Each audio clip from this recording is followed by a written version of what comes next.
more AI models in the JavaScript community than they do in Python. I can say a nerdy joke and they actually get it. Okay, I'm going to write 10 lines of JavaScript and play with this model today. Yeah. Learning to walk on the wings of a flying airplane. It's not that hard. The best way to learn something is to try to teach it to somebody else in the simplest way possible. It can be quite scary if we're coming into these things. You can start higher up and then go lower down as you need to. Jason, I wouldn't be able to do it. Never say never. If someone says not to do something, well, do it yourself on the weekend anyway.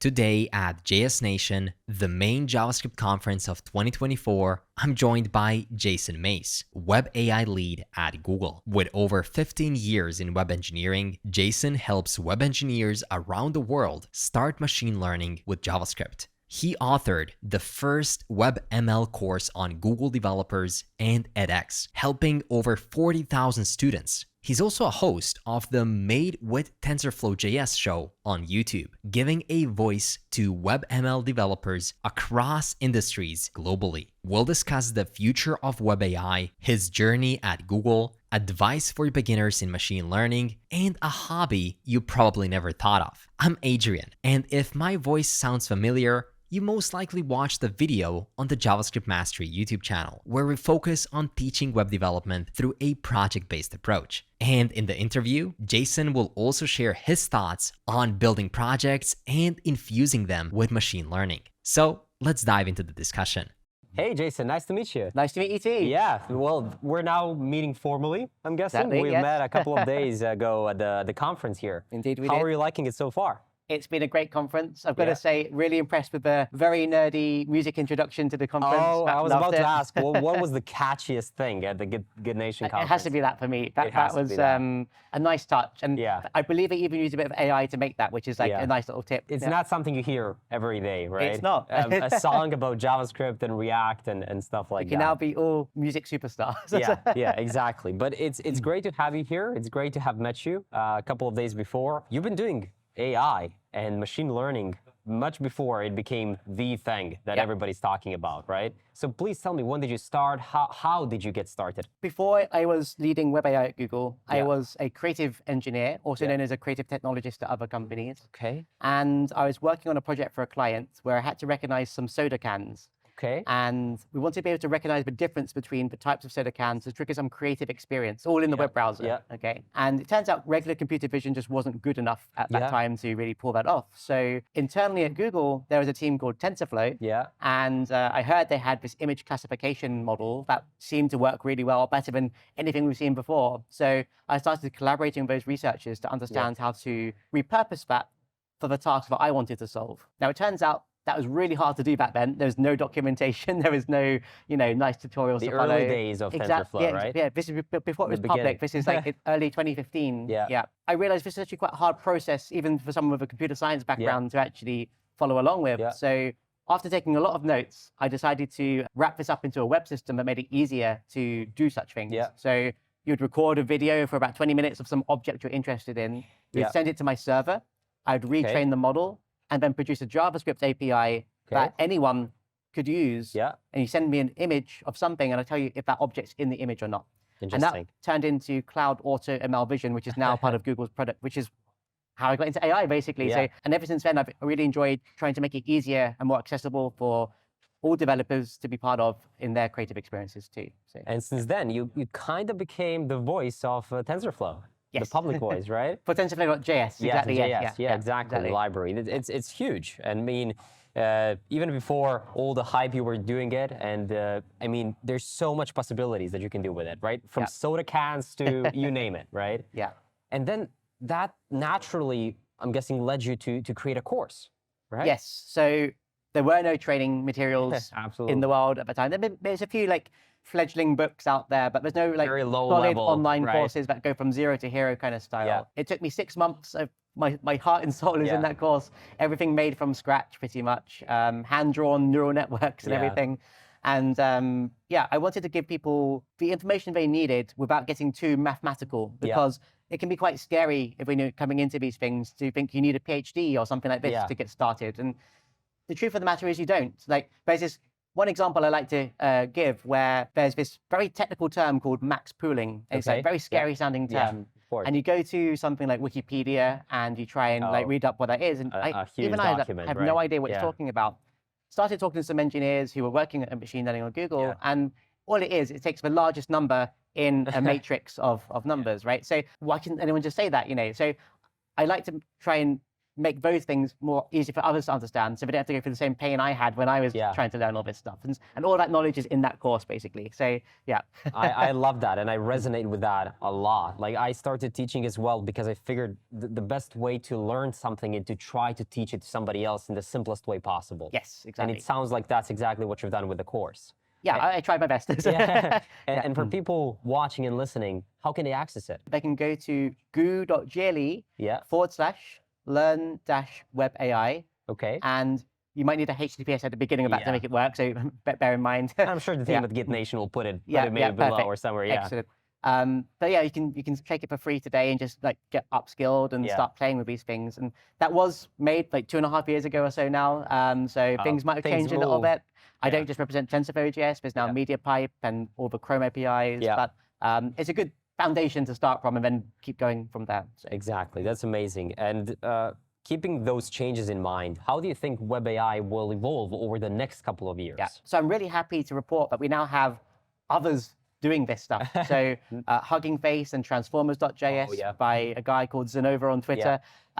Like he's done an amazing job in porting a lot of models from the research community into a form we can now run in the browser as well. You know, I'm really happy it's not just me banging on about it, because with more people contributing to this ecosystem, it can only get stronger, right? Exactly. So, and my vision for the future is we actually have more AI models in the JavaScript community than they do in Python. Yeah, yeah. And I think given how amazingly creative Yeah. our community is, Yeah. there's a real chance for that to happen if we just embrace it. So, Yeah.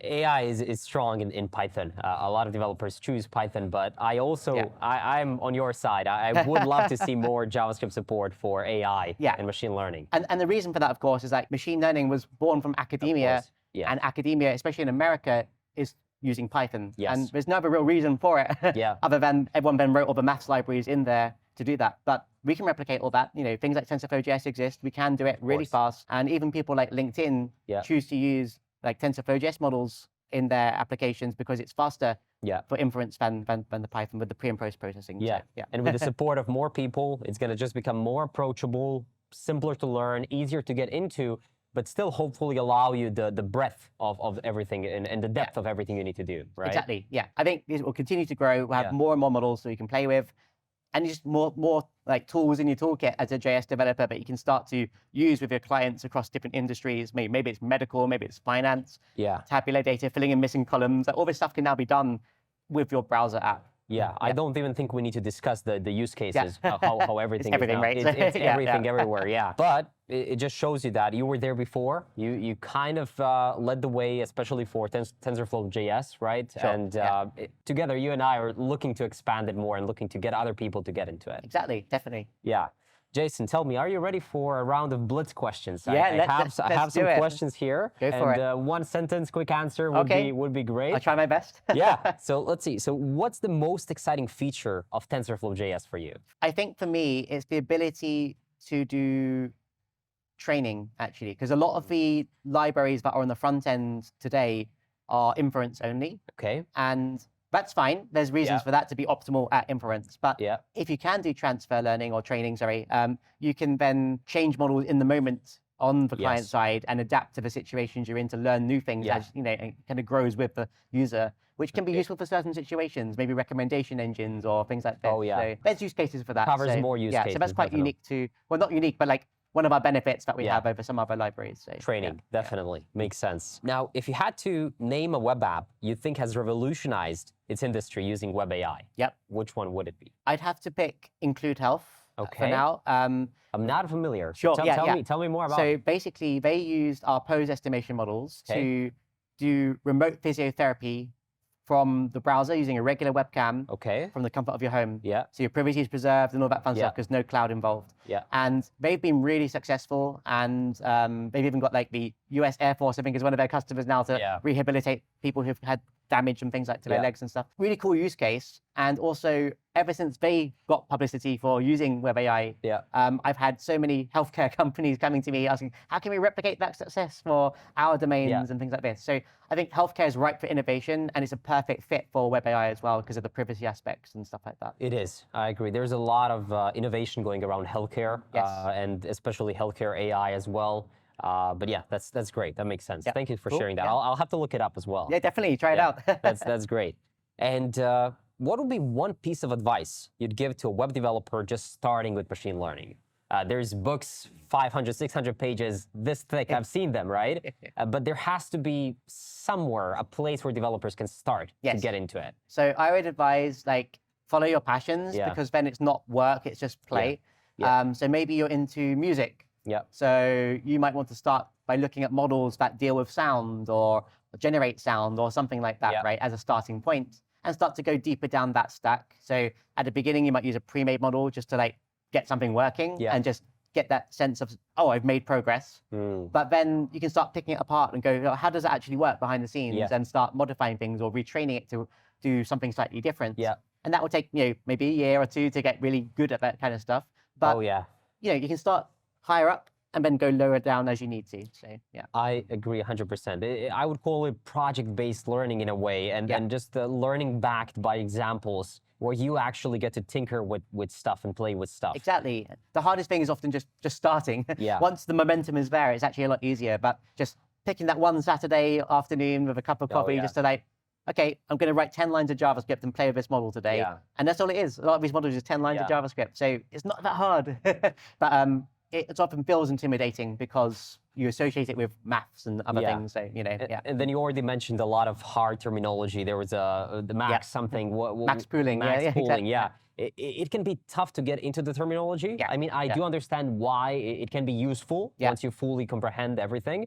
But for beginners, there's a lot of terminology. Exactly. And there's another good classic word that you'll hear about pretty soon on, hyperparameters. Oh, yeah. And these are just things you can set when you're using the model so it behaves in slightly different ways that might be beneficial or not to your situation, I guess. So how you train the model and all this kind of stuff. But these things you learn with time. You don't need to start with that. You can just take the code, get it working with your existing JavaScript knowledge to do something useful, solve some problem in your life or someone else's life, and make great things. I agree. Yeah. Start with a bit of theory, immediately try to maybe put it to use in a small app, and then maybe continue and dissect that. I couldn't agree more. Because only when you read it, it's only coming in one way. But when you actually play with it, it does many different things. Totally. Yeah. Still on the topic of these quick questions, a bit different, a bit more personal. Yeah. What's your hobby? I mean, I already know. People watching and listening don't know. You told me yesterday, but it's pretty crazy. So before I got into technology, I wanted to be a pilot in the Air Force in England, and that didn't quite work out. So flight has become a hobby. And one of my more recent things is was learning to walk on the wings of a flying airplane at 3,000 feet. Wait. Let me repeat that. So learning to walk on the wings of a flying airplane. That is correct. Okay, Yes. So you said it so fast. I will climb out the cockpit at 3,000 feet and then start wandering around, and then we do some aerobatic. It gives you a different perspective on life. Okay. Doing loops and stuff as well, That's right. and barrels. Yeah. Lots of high G maneuvers. Oh my God. That's crazy. I mean, yeah, you can check out the video on YouTube if you're interested. yeah. Just your first and last name, Yeah, right? Jason Mays, and you'll find it. So yeah. You combine the tech, which is you sit down, you code, you think a bit, but then you combine that with something that's exhilarating. That's just But it's good to have variety in life, right? So yeah. And as you said, it gives you perspective, right? makes you realize how small we are in the world, and they give a bigger picture from just taking a step back sometimes. So yeah. Jason, I wouldn't be able to do it. Never say never. I don't think I would be able to. Maybe do in it. our next interview we'll change that answer. Who knows? Who knows? And you're right now working at Google, Yes. right? Yeah. How is it? I mean, Yeah, Google. I mean- I know that a lot of people that I teach, they aspire to work at Google. It is the position to work at. Yeah. Can you tell me a bit more about your experience? So I've been there 13 years now. 13 years. I started as a web engineer, Okay. making kind of web components, actually HTML5 components back in the early days, and we're trying to again, making complex things simple for others to then reuse. So I've always been working in that kind of space, actually. After working on these large scalable web systems for that, I decided to moved to a team that allows me to start from blank canvases. So I became a creative technologist. Can I stop you there for a second? You mentioned that term already once, Yes. creative technologist. It's such an interesting term. I don't think I haven't heard about it personally before, and I'm sure that a lot of people listening also haven't heard about it. Yeah. It sounds like a creative field to be in. Can you tell me a bit more about that? So there's different terms at different companies. Actually, technically at Google, we're creative engineers to kind of emphasize the fact we actually code, because some creative technologists are futurists only, so they don't do the coding bit. So it depends what kind of company you go to. But at Google, is a hands-on coding kind of role. And essentially, your reason for existence is to go check out all the technologies that exist. So it might be AR, VR, machine learning, projection mapping, a bit of robotics, sensors, whatever it could be. And then you need to then combine those things in new ways that have never been combined before to make world first, to tell the story of some of our top customers. So as an example, let's say there's a new Star Wars movie coming out at a Hollywood production, and we might suggest to that film studio, maybe you could recreate one of the characters using a projection mapping in real life, and then combine it with our machine learning to bring it to life, so you could actually have a conversation with it for a PR piece or something like this. So these were typically like $1 million ideas that would sometimes not see the light of day, but I had to prototype them to show it was technically possible. And if So they liked something it, that then we do it. doesn't exist yet. Exactly. The caveat was it must never have been made before. So they wanted a world first to really be singing and dancing with their new product or service or something like that. I mean, just imagine like being able to put something new to life that doesn't exist yet. And that's something that a lot of developers strive to do. You know, sometimes if you work in a larger company, you can maybe get stuck in working on some specific pieces in specific apps. But the fact that Google has a team of, creative technologies that allows you to be creative and put some new things into the world, I think it's amazing. Yeah, it's a very exciting role, actually. I thoroughly enjoyed that. Yeah. But then, of course, I got asked to combine my love for, tinkering with things along with my passion for web engineering in the shape of AI, and that's why I now lead the web AI stuff within developer relations engineering. So Web AI, So you were telling me about the growth, and so for a couple of years you've been doing this. You started as an engineer, right? Or web engineer, yes. Moving to creative technologist, and then moving to web AI, right? Yeah, web AI lead. So basically, throughout my career, I've gone narrow, I've gone wide, and then narrow again. And I highly recommend doing that, because sometimes you've climbed the tree, but you haven't seen the whole forest, and it might be another tree to jump to. And it's important throughout your career journey to kind of do that a few times in your career journey to know that you're at the right place at the right time. People usually typically say, either, niche down, focus on specific things, or go wide, try to be a generalist, right? But you gave a new tip that's new to me. Awesome. So for new people trying to maybe achieve what you have done so far, what tip would you give? How to get into the field? Be curious, honestly. Be curious? Like, actually, if someone says not to do something, well, do it yourself on the weekend anyway. A lot of my projects started as weekend things and then turned into successful internal projects, actually. I was just curious in my spare time. You show it to them, you go back and say, hey, that's actually pretty cool. Here's what I've done, right? Yeah, and then I get time to actually work on it as part of my role and turn it into something even bigger. But sometimes don't be put off when someone says no. Sometimes you just got to do it yourself and try it out. And if it doesn't work, it doesn't work, and move on. Fail fast and move on, But sometimes you got to just try things out. So. But let me ask you, because I know that a lot of people are maybe missing that drive, that inner drive, that maybe they feel overwhelmed after they work for 8-9 hours a day, and then they come back home, and then especially over weekends. How do you find that motivation and inner drive to do something new? I think it just comes naturally to me on that side. I don't have a special technique there. I can be tired sometimes, but I'm still curious, like watching some random YouTube video from some engineer some hour in the morning. I think, anyway, I don't think I'm the only engineer who does that. I think a lot of people think like that. But if you're lacking that like kind of self-drive, I think just getting into the habit of doing it is half the problem. Once you've got a routine, it becomes second nature. Say to yourself, I'm going to read X new papers that came out this week, or I'm going to check out this YouTube video from some person that you enjoy watching, at least once a week as well, and just build up your knowledge. And eventually your brain starts to put those things together, because it goes, oh, I know about that, and I know about that. What if I and I want to do this in my life, right? I want to, and then things just come to you eventually. So finding small creative things that basically solve problems for yourself in a way. Solve things that are interesting to you. You maybe have a hobby, right? A sport. Passion projects is what I would advise as the starting one. And as you said, you presented many of them within your company, right?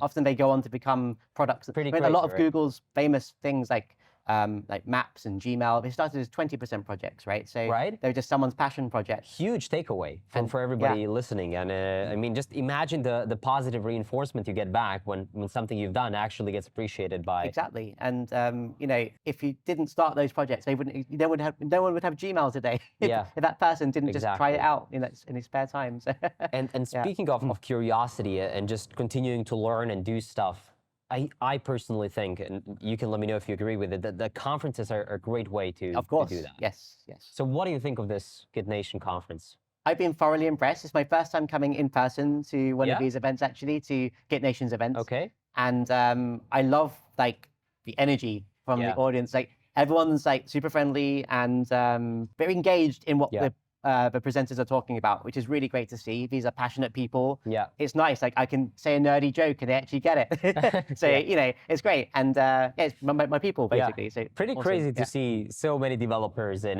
hoodies, a lot of MacBooks taped over with different All the stickers. Exactly.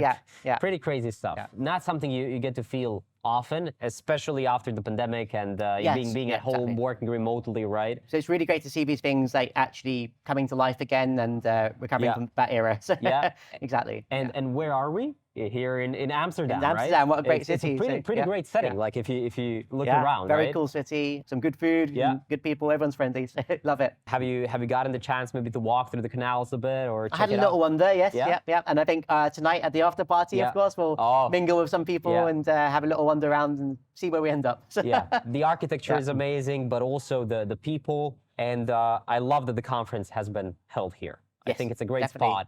Now, Yeah. I cannot pinpoint it why, but for some reason, the React Summit, JSNation, and C3 especially conferences yeah. are a great fit for Amsterdam. Yeah, I think so. I think a lot of people who come can get here fairly easily. It's Yeah. like, you know, around the central within Europe and stuff. So it's a good destination to come Yeah. to. Yeah, Well, definitely. Jason, thank you so much for Thank you. sharing all the knowledge. Pleasure. Thank Once you again, so much. great to meet you. And that's it. Awesome. Thank you. Have a great rest of the day. Thank you.